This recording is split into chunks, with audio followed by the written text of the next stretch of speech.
If you are a lover of live music and you've gone out to see some shows, you've seen some country shows. Yes. You know, there's been a trend the last few years where even country guys are getting a DJ to open up and play in between sets. Yes, I remember the first time I saw that, I think it was a Keith Urban show, and the whole place was rocking. And we told Keith, we were like, this is amazing. He goes, I love it. It's a lot of fun. Well, if you've seen Dierks Bentley in the last couple of years live, then you have seen our guest today. Not only is he an opener for Dierks, DJ Aydamn, he's also a good friend of mine. Oh, cool. You talk about him a lot, and very well. Full disclosure. I mean, I talk about a lot of people. You know who you are. And bad. It's not good. It's not good. DJ Aydamn is A-OK. He's our special guest coming up in just a little bit. Stay with us.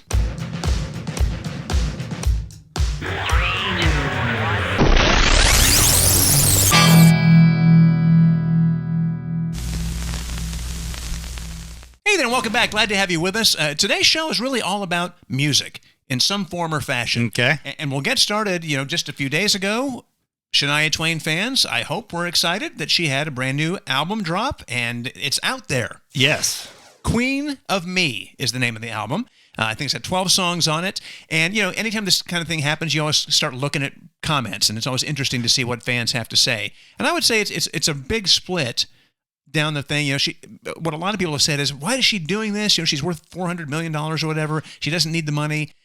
She's never going to top her 90s success. And that's all well and good. And those are all, I think, accurate things to say. But at the end of the day, if you are an artist of any kind, why stop doing what you love to do if you have the ability to do it? Yeah, if that's what you want to do. And then like Kix Brooks told us one time, he goes, I can't stop touring. He goes, I've got 100 people, family members and friends that are on the tour, group that I got to employ.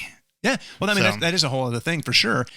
And I just want to go ahead. I was just going to say that we've had Shania on the show a couple times, and I'm hoping, and I think maybe she's touring now because she's found herself, if that makes sense. Not that she wasn't complete before or whatever, but people sometimes don't let themselves go and actually enjoy life.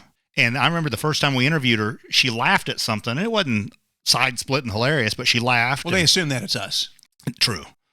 And her people, multiple people, not just one person, but like management, record label people, her assistant, all called us after the interview and was thanking us. And we were like, why? And it's like, you made her laugh. She doesn't laugh a lot. That's so sad. And I was like, wow. And then I've only met her face to face once, and that was by accident. I was at a restaurant in Nashville, and they were doing some dinner next door, and a couple of people from the record label recognized me and said, hey, come over here and meet Shania real quick.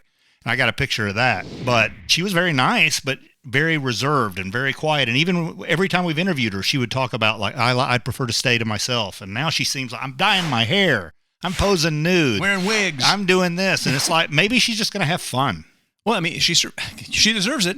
And she's got the money to support it. I think, she's 57 now. She said she decided to, not worry about the SAGs, and she wanted to pose, nude or whatever. This album has an explicit warning on it. I know at least one song drops the F-bomb. Wow.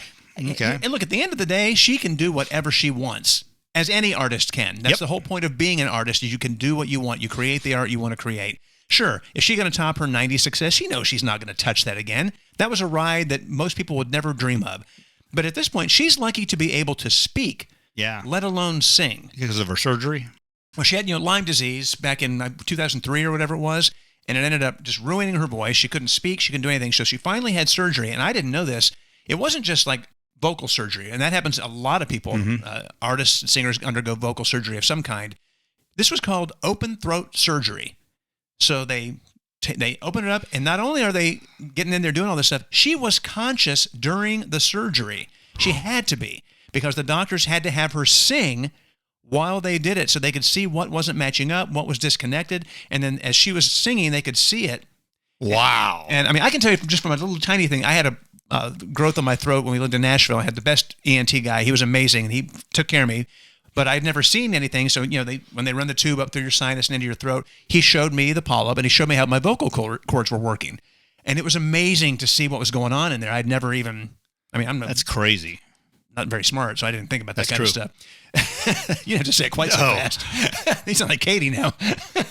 But anyway, so to the thought process of this, and I remember this is only the second time I've heard of something like this where I was just blown away. And the first was Michael J. Fox, when he was talking about initially undergoing his first surgeries for experimental stuff for Parkinson's.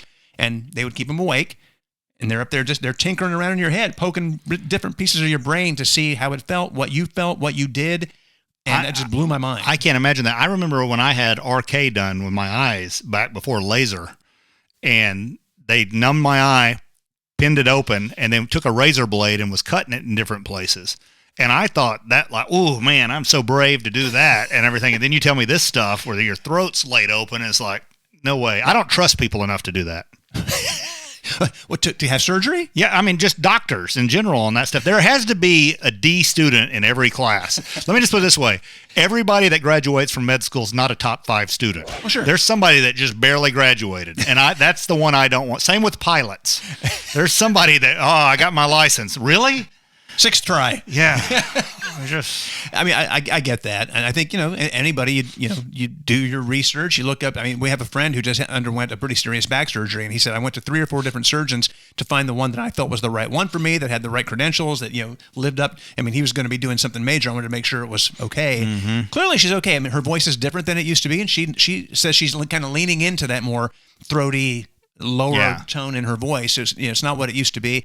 But what I'm seeing from most fans of Shania's, just in the initial couple of days of this album being out, is they're like, man, I'm just happy that she's out there, and I love that she's touring. They were like, I don't care if she lip syncs the whole tour, as long as she's putting on a show that's fun. At the last show I was at, and there was an after party I went to, the amount of young girls that were there that were excited because their mom used to sing in the 90s and listen to Shania on the radio and go to those concerts and would play that music. And they were like, it just connected the moms and daughters, which was very cool. Anything that brings, you together with your kids like that, I think is a good thing. And then we also should mention, just on the Shania being lucky to be around, during the height of COVID, she got COVID and it morphed into a life-threatening pneumonia. They had to airlift her to the hospital that she thought she was going to die. Man. So she's just pretty excited. No wonder she's having fun. Yeah, to just be having a good time and living her life. And I say good for her. I was never a huge fan of her music, but it wasn't meant for me. Yeah. I was very impressed with her abilities, but... And I'll tell you, as a business sense, what she was brilliant at, she's beautiful, obviously. But in the 90s, any beautiful singer that came out, women would go to the shows and it would just be sit there and be quiet. Like, you don't cheer or anything, because if the husband went to the show and was like, whoa, yeah, that wife would be like, why is it that women can throw their underwear on stage, but we can't? Exactly. Sorry. But what happened is, with her, all of her songs were about empowering women. Mm-hmm.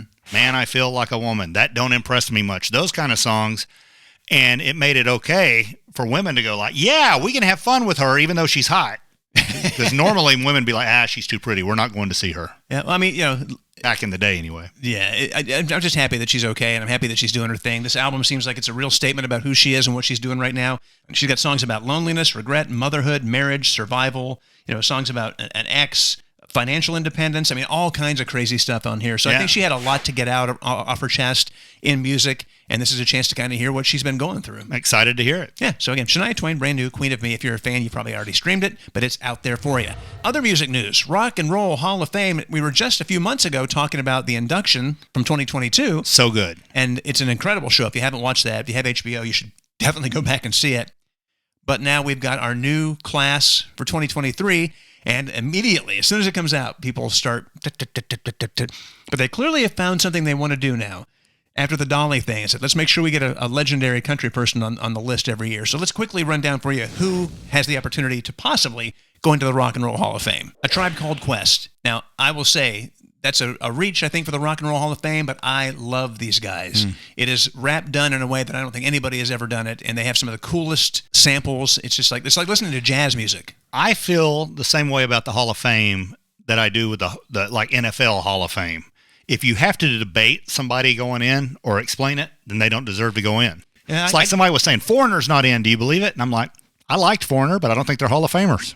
I would have to agree, honestly. I mean, when you can fill one greatest hits in that long of a career, maybe it's not that great. Exactly. But don't get me wrong, Foreigner 4 is one of my favorite albums. It's one of mine, too. But I will say this, too. On the flip side of that, at last year's induction ceremony, and I can't remember who said it, Jimmy Iovine maybe, somebody, they talked about people being inducted into the Rock and Roll Hall of Fame and those who weren't, by definition, rock and roll. But he went on to talk about how music brings people together, how music can heal. It was a great speech. I can't do it justice, but it's worth watching and he changed my mind about people like Dolly or Johnny Cash or those kind of people going in a Rock Hall of Fame. Yeah, well, and I'll say, too, music changes over time. Like we talk about country. I saw somebody just today post on one of our socials, music will never go back to when it was real country, like in the 90s.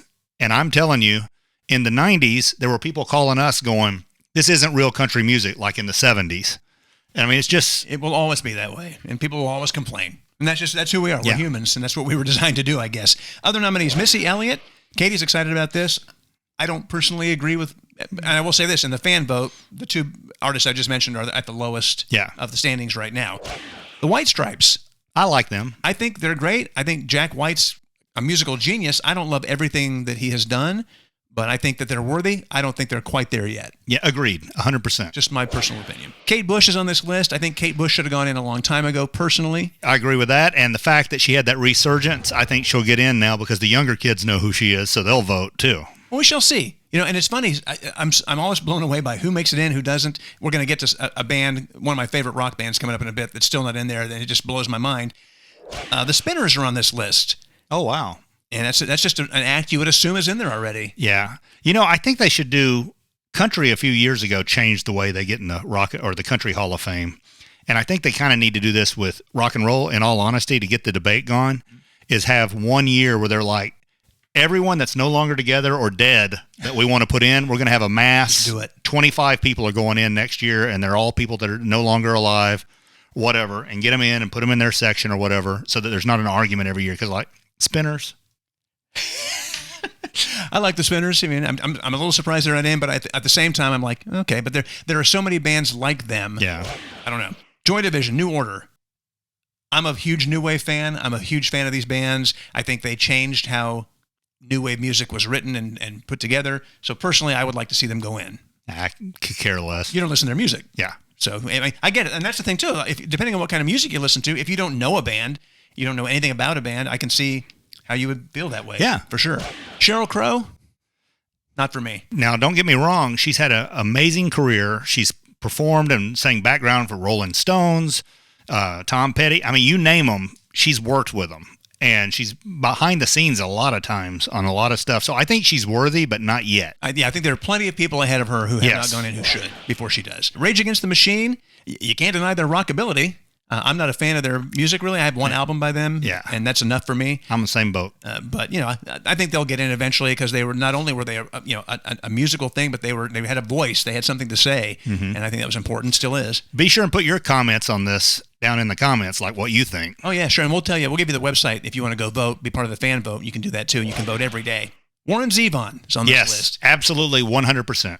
I think he should be in there. And here's the problem with Warren Zevon that I think he faces with a lot of people. Most everybody, if you polled 100 people, a great number of them would know Werewolves of London. And that's about it. And that's where it would stop. A lot of people would know that he wrote Poor, Poor, Pitiful Me, that Linda Ronstadt turned into a huge hit, other acts as well. They wouldn't know the songwriting chops he has and the other kind of things he's done behind the scenes. He is was a genius, and I'm shocked he isn't already in. And if you want to take some time, when this show's over, find the David Letterman interview, his last interview before he died. It's very emotional. It's something else, because David Letterman was a huge Warren Zevon fan. When Paul Schaefer couldn't be on the show for an illness, Warren Zevon filled in for him, and man, it's something. We'll make it easy for you. We'll link that in the description, so that way you can go check that out. Now we're up to, again, I've been giving you these off the fan voting, and I started at the bottom, so now we're at the ones who are at the top. These are the top 5 fan vote gets right now. Number 5 is one of the great metal bands of all time. They should have gone in 25, 30 years ago, Iron Maiden. Yes, voted for them. I vote for them every year. I love these guys. I have loved them since I was a teenager, and I am blown away that after everything that they have gone through and everything they have done for rock music, that they are not in. I don't know what it is about metal bands. I don't get it. The Rock Hall of Fame just doesn't, they're like, eh. Like even Judas Priest last year, they kind of got in, but not exactly. Yeah. It doesn't make sense. Soundgarden. I think Soundgarden's a great band. Rock and Roll Hall of Fame worthy? Probably, but just not yet for me. I don't think they're worthy. Then you got Willie Nelson, this year's country act. He's third in voting for fan votes right now. You can't put Dolly in and not put Willie in. Because Willie is a rebel. Willie is an outlaw. Willie deserves to be in the Rock and Roll Hall of Fame. What's more rock and roll than just being an outlaw? and do it. What you want me to do? What? Yeah, I ain't doing that. Pay my taxes? I don't think so. You want that you backfired. Wait a minute. You're not going to play me in Nashville if I do this? Fine, I'll go to Texas. Yeah. I mean, that's as outlaw as you get. I mean, not to mention he's worked with everybody. Everybody wants to work with him. He is reaching a sunset of an incredible career. Of course, you got to put him in. His health is declining rapidly, and he just turned 90. So yeah, get him in. Okay, top 2 vote getters. If you're a lover of 80s music, you'll be very excited. George Michael, yes, is on this list. I don't see how you don't put him in the Rock and Roll Hall of Fame. And surprisingly, the number 1 fan vote getter right now, and I don't think I think she deserves to be in here in some form or fashion, but Cyndi Lauper. I don't think I would have. I would never have guessed in a million years that she would be the number 1 vote getter for fan votes right now. What's sad is I can name 5 hits. I mean, don't get me wrong. Girls Just Want to Have Fun is massive. Yeah, it's a huge hit. Iconic. And then you got Time After Time, True Colors, She Bop, On Through the Night. And that's pretty much all I can remember. I can't think of anything else. I know she had a couple more maybe that were minor hits, but Rock and Roll Hall of Fame, number 1 fan vote getter? Super talented. I think she's awesome. I think she has an incredible voice, and she was really quirky, and she gave, I think, the Outsiders somebody to look up to and connect with in the 80s. And I think that's awesome. In the day, who were you, Madonna or Cyndi? Because that was when they both came out, it was like, which one are you? Are you a fan of Cyndi or Madonna? Yeah, I see that. So, but I mean, look, we won't know what's going to happen for a while. This is strictly fan voting, but it's always fun to talk about. When it comes to music, I mean, we can talk about it all day long. But if you want to vote, website's there, and we can link a couple videos for you in the description as well to go check that out. And you can vote daily, and we'll see what happens this year. Now then, one of the quick piece of entertainment news before we get to our special guest, M. Night Shyamalan's got a new movie. And I've been off him since right after Sixth Sense, which I thought was brilliant, and I loved it. And then every movie since then, I've been like, okay, that was good, but not great. And then it was like, it was okay. And then it was like, does every movie have to have a big twist ending? And then now I don't even look at his movies. I'm like, I mean, he's definitely got a formula. Sometimes it works, sometimes it doesn't. I mean, Sixth Sense, I mean, I'm not trying to, I make no money off of this. I push Nate Bargatze a lot, but he's got a whole thing about Sixth Sense and how, I'll see if it's on YouTube. If it is, I'll link it here. But it's great, and it sings to what we look at in this movie. Spoiler alert. I mean, how old is this movie now? 30-year-old movie. Yeah. When you're done with it, you go, how did I miss this? How did I miss that this was what was happening? But then he, like, Unbreakable, I didn't care for. That The Town, what was it called? Was that it? Signs. There were Signs. I love Signs. I thought Signs was great. Super tense. Yeah, I know which one you're talking about. The Village or something? The Village, that's it. I remember going to see that movie at the theater, and 5 minutes into it, I leaned over and said, it's modern times, and they're just living out in the woods. I called it like that because he had us thinking we had to be thinking about a twist because that was his deal. What better twist would there be to not have a twist in a movie? Everybody, he didn't have a twist. And then like The Visit, I thought was really creepy. About the kids go stay with their grandparents. Did you see that one? Oh, yeah. I thought it was creepy, but it wasn't great. Yeah. And then I thought his most recent one before this movie, I think it's called Old. Yeah. Also pretty good, creepy, a little scary. But at the end, I wasn't like, man, that was so good. It's just you're not going to top Sixth Sense. I will say the reviews are saying that David Bautista gives the best performance of his career, but I mean, come on. Yeah. What's he done? He's not painted blue. he's not and that he's guy. Not got fingernails with nails killing like in that James Bond movie. So. Yeah, but I mean, hey, look, I'm a fan of his. He seems like a good guy, but that movie's out. If you've seen it or you're going to see it, please let us know what you think about it in the comments. Now, our special guest, if you love live music, and I mean, most people do. And I'll just tell you right now that Tony, for years, has just raved about this guy and just said he's positive. And you speak so highly of him, and there's very few people you do that for. So very few people I like. There's a reason for that. But anyhow, excited to have him. Really excited to have him. He's not country per se, but he has been an opener and a DJ for Dierks Bentley for the last few tours, and it's been quite an experience for him. And we just thought he'd be cool to talk to, and I think you will enjoy him because not only does he do the music thing, but he also does like fitness. He's a yogi. He does Muay Thai, and we'll get him to throw out maybe a couple of tips for staying healthy. Or good. Whatever in this new year. So here's our visit with DJ Aydamn. I'm personally super excited about this. It would be cool to have him on, even if I didn't know him personally. But if you have gone to see Dierks Bentley in the past couple of years, yeah, you've definitely seen this guy getting the crowd amped, doing what he does. And I'm going to just talk a little bit about him like he's not sitting right here. I don't know that if I've ever been around a person who made me feel so good just being in his presence. He's got one of the most positive vibes I've ever known. He's done incredible things for me personally on a fitness journey, and he's just a hell of a lot of fun to be around. And we're super thrilled to have him join us on the show. DJ Aydamn, my friend Adam. What's up, bro? How are you, Tony, Chris? Thank you so much for having me. Appreciate it, brother. Thrilled to have you on, and let's just say I'm upset that we didn't go get some fake mustaches because you have a man stash. Thank you, bro. I was actually born with this. It just came straight out. It's just like, all right. That is the real deal, man. I'm like, man, I could never do that. I've been 37 for 37 years, so it's like, yeah. Came out 37, yeah.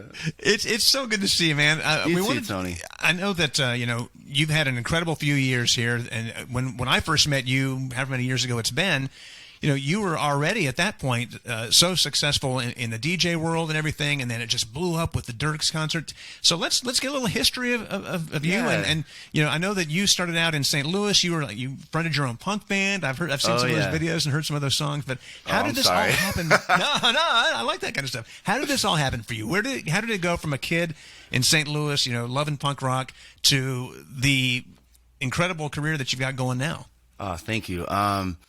Really, just like I knew music was a part of my life at a young age. So I think I snuck out of my mom's house when I was like 15 and went to go see my favorite punk band. They're called MXPX at the time. And I saw this dude on stage and I was like, that's what I want to do with my life. So I started playing music. I learned every one of their songs, like back and forth, drums, bass, guitar, everything. I was obsessed with this band. And toured Warped Tour 0405, sold 15,000 records with this band called Loser's Luck. And then quit that, got a stupid job at Home Depot, arresting shoplifters in the ghetto of St. Louis. But that birthed Aydamn, which is my DJ name. So I go clock in, and all the girls will say, Aydamn! And nice. I'll clock in. And then I was like, you know what? Music's my passion. Music's my life. I started a new band. I was still writing most of the majority of the songs. And I was like, let me take my talents to Nashville. Like, this is a music city, and it's only 4.5 hours away from St. Louis, Missouri, which is where I'm from. So it was just like an easy back and forth. And what's funny is when I first started DJing in 2011, I was DJing in East St. Louis between two strip clubs. And oh, wow. Yeah. I don't know if you've ever been to East St. Louis, but you don't need to go. I've heard things. Yeah, you're not missing much. Yeah, so I was like, let me take my talents to Nashville. Let me be a singer-songwriter. And I kept going back to St. Louis because I just started DJing at this club, and I was only making $50 a night. Didn't even cover my gas, 4.5 hours back. And just moved to Nashville to be this singer-songwriter guy. And then I was like, actually, I'm really great at DJing. I opened up for Chingy with my band at the time and DJ'd this after party just on my laptop. I didn't have like turntables, nothing. I just downloaded this like really shitty, like, can I say shit? Yeah. Sure, yeah. All right, perfect. This really terrible, about this size, like DJ table, and like just learn how to do it, and just smoked as much weed as I could and just sat there and just like, how do you do this, and it just kind of just took over. I was like, I'm actually really good at this, so let me try this. And so meanwhile, I kind of put singing songwriting on the back burner, but also never lost singing and songwriting. Like I still have original music out. I'm putting out original music this year, which we'll talk about, but like I'm also rebranding myself as like a producer, artist. So Aydamn is more of the DJ after party, turn up, let's go. And you guys are the first to hear it, but Adam Wayne is my tier up, where it's like, this is, Diplo. Right, I don't know if you guys are aware, but Diplo is like one of the main DJs in the world, and he's a big, like, motivational person in my life, where I look up to him. I'm like, he writes songs with all sorts of artists, country artists, hip hop artists, you name it. And he's also going out DJing, but his artist name is Wesley. So it's not Diplo, it's Wesley, so it's much like The Rock or Dwayne Johnson. Yeah. Okay, sure. Yeah. You smell that? Yeah. Rock's cooking. Yeah. Got it. I miss that. I wish he still did that. Anyway, well, that is crazy cool news, man. Thank you so much. Yeah, and when I realized that I was actually good at DJing, that's when I took it seriously because, it's kind of like just like an off thing. Like songwriting, music is my main thing, and then just DJing kind of took off. And then once I started taking it seriously, I started winning like best DJ in Nashville. I've actually been like since 2013 to 2019 or whenever I moved from Nashville, I was on the top charts. Granted, the first couple of years I was number 3, I was number 2, and then I got to number 1 for 5 years in a row. Nice. And that's a competitive world, especially in a city like Nashville. Yeah. How do you go from being the number 1 DJ in Nashville to opening for a major tour of an artist like Dierks? The only way I can explain it is just keep being great. Like if you know your greatness, then just blind the world with it. Like I knew I was great with it, and I took it seriously, and I dedicated all my time and effort to it, and I manifested that. I knew something was bigger and better. That everything I was working for is building me up to the next thing. So. But did somebody from his camp see you DJing a show somewhere and okay, connect yeah. you? How did you connect?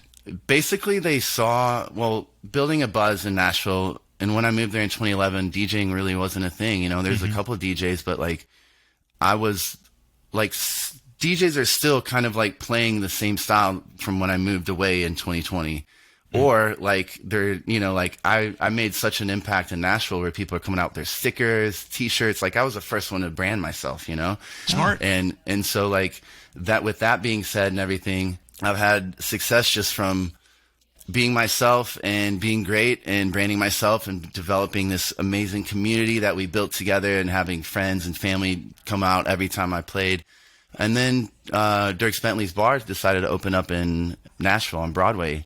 And granted, I opened up a lot of the new spots in Nashville. I was the guy. If you want a lot of people there, you invite Aydamn and the crew, right? I remember that. I absolutely remember that. I see your name all over the place. You were doing all those shows. Tony, you've always been there, man, and I appreciate it. I remember you and Katie, her favorite songs, Walk Like an Egyptian.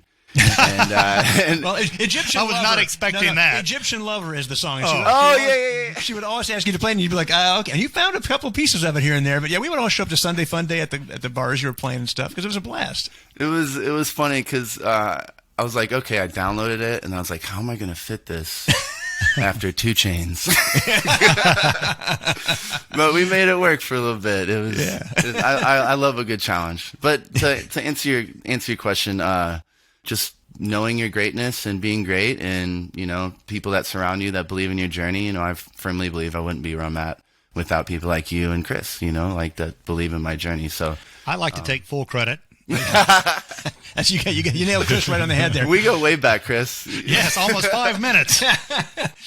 So, I mean, what was it like? Because, I mean, again, the kind of music you were used to playing and creating, and even in your DJ gig stuff, I mean, you never know what kind of requests you're going to get, but it must have been, or maybe it wasn't. I don't know. Was it a cultural difference to get in front of so many country music fans, or did they just love what you were doing? Did they eat it up in the energy? That is a really great question. Country fans are some of the... I've played in front of a lot of artists, right, that are different styles and stuff, and open for hip-hop, like you name it, right, EDM artists. And country fans, you have to gain their trust. You have to... They're very picky, right? And they're some of my favorite because they're very genuine. If they don't like you, they will yell at you. They will tell you, like... What is this garbage? Or like, what are you doing? And granted, like, you can't please everyone, right? So like, sure. Yeah. But like, I've learned, like, I love old country. Like, my grandfather bought me a Brooks and Dunn cassette tape. That was my first cassette tape. Boot Scootin' Boogie was my shit, right? I was like 5 years old or 4. I don't even know. But I will play songs like that to get like the trust of the country crowd, right? Yeah. And granted, I love that kind of music. But having a taste, like a piece of that gets their trust. And then once you can have their trust, you can just put your own layer on it and your own twist. So it's like, I'm not remixing Brooks and Dunn. I love playing the original, or, John Deere Green, or like, like some classic country feel good sing along, Garth Brooks, you name it. You add those in there and then you put your own little twist to it. That's when you get the country, like, trust, and so after That was my 4 years of being with Dirks. I'm still figuring it out. I don't have it figured out. You got any good dirt on Dirks?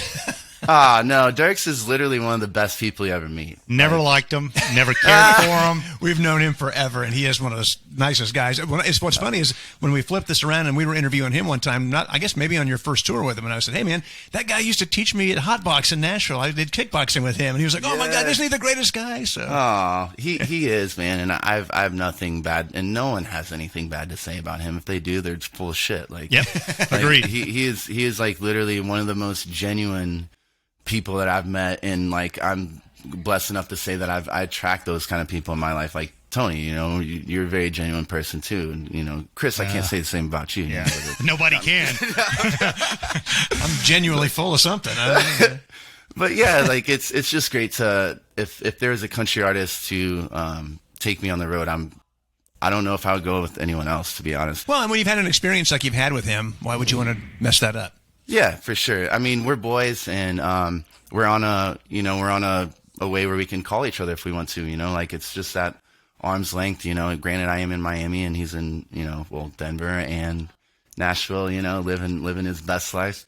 But he's really great, really genuine, amazing person, and you can feel it in his songs too. You're saying genuine too. Like we're friends with some artists, and we're friendly with a lot of artists. And Dirks, I'd say we're friendly, close to friends, but it's not like we hang out and just say, "Hey man, what are you up to?" Right. Yeah. But like when Eddie Van Halen died, I'm a huge Van Halen fanatic. Yes. He and I were texting back and forth all day about Van Halen stories. That's so awesome. And I'm like, there's not a lot of artists that would do that. Right.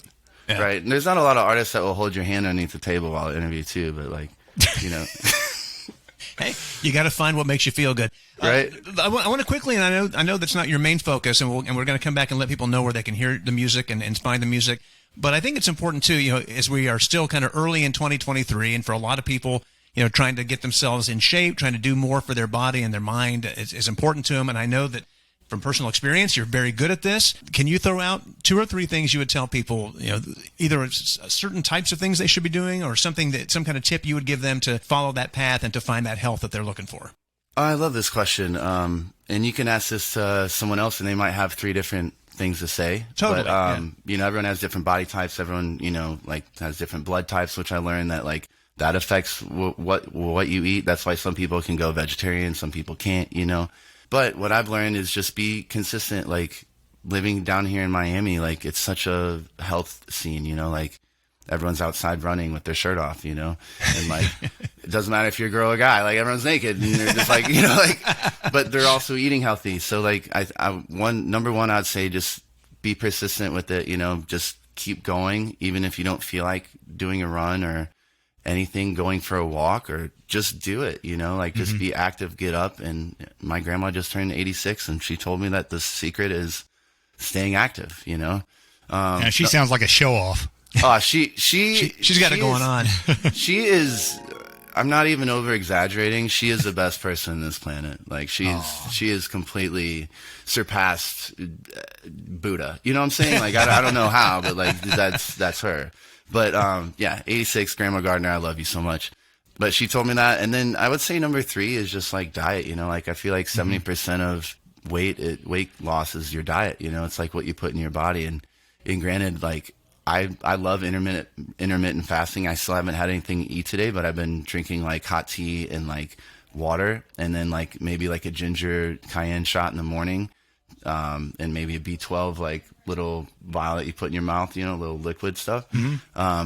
But that's what works for me, like I love intermittent fasting. And then, I didn't eat anything yesterday all day. I worked out, did a run, and then I had a whole, I love doing this in Miami. I'll go to one spot, I'll get calamari and wine. Then I'll go to the next spot, I'll get pizza. And then I'll go to the next spot and I'll get steak and potatoes. Cause not all place has one, unless you go to Applebee's or Cheesecake Factory. Right. But just, I would say diet, when you intermittent fast, let me say this. I did a 3-day fast of just eating fruit, right? And, your body, you don't realize how much you think of food. And also your body, once you start putting other food in it, you can feel how you feel after like putting in a Texas honey bun, in your body. Like, that makes you feel like shit, but like if you clean your body out and then you start eating food that's really good for you, you start to feel a difference not only in your body. You not only see a change in your body, which will take a little bit of time. Everything does. But you also see a change in your mind. It's like I'm thinking differently now. Why is this? So interesting. Excellent. That's my top 3 in so many I love words. it. And I would just say, I trust this guy because he's very good at what he does. And, I had a great time. I missed Saturday mornings when you would come up to me during Hot Box and he'd lean in and go, dude, I'm still drunk from last night. And I'd be like, me too. And we're in there sweating it out and boxing, so.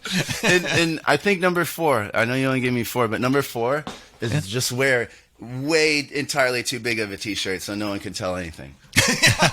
When all else fails, go for the big clothes. Yes. All right. Yes. So people want to find you. People want to hear your music. What do we do? Where do we go? Aydamn.com. I'm on Spotify.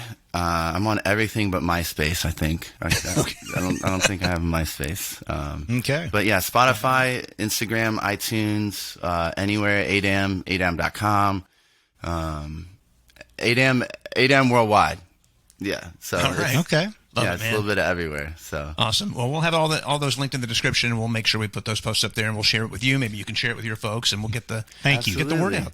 Thank you guys. This has been awesome. We need to do this again. Yeah, we absolutely can, man. Really appreciate it. Next time I'll have like some sort of models just laying out here for you, just like kind of like peering over their shoulder. Oh, there you go. We'll use some of that Miami scene. Miami Yeah. scene there. Yeah. Get people to get that clickbait going there. I love it. Aydamn good time right here, baby. There you go. Thanks, man. Appreciate it. Love you guys so much. Thank you so much. And we'll talk soon, all right? Man, I'm telling you, with that guy, I love being around him. And his stash. That's it. That is a real. You could hardly tell that was rented. Well, he's spent the good money for it. Yes. Making that Dierks Bentley money. Thanks to DJ Aydamn. All his information's in the description. Great guy. A lot of fun. And you definitely need to check him out. If you're in the Nashville area, he comes back. He bounces back between Miami and Nashville all the time. Okay. And he plays a lot of great shows in Nashville. So we thank you for watching. We hope you had a good time. As always, we are looking for input from you. We want to grow this channel. So what do you want to see more of? What do you want to see us do? It can't always just be us sitting here. We want to get out and do some more things, but we want to make sure we're doing the stuff that you want to see. So let us know in those comments. And if you made it this far, once again, please share. Share it multiple times on all your socials and tell your friends. Say, hey, I watched this show. You should too. Yeah, this is Grassroots. We're not young people. We're not hot chicks in bikinis. We're just a couple of guys talking about the things we want to talk about. So we need a little extra push to make sure we continue to grow, and we're counting on you to do that. We thank you for being here. Have a great one. Don't forget, subscribe, and we will see you next time.